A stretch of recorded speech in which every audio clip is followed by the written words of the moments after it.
Hello, in this video I want to show you how to customize time and date settings on INKBOOK Classic 2.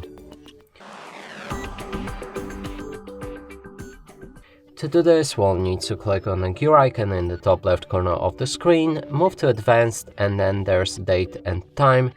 Right here we'll be able to activate or deactivate automatic date and time settings. In this case I'm gonna actually disable it, because that allows us to change the date as well as the time manually, and in case you can't, then simply disable automatic date and time.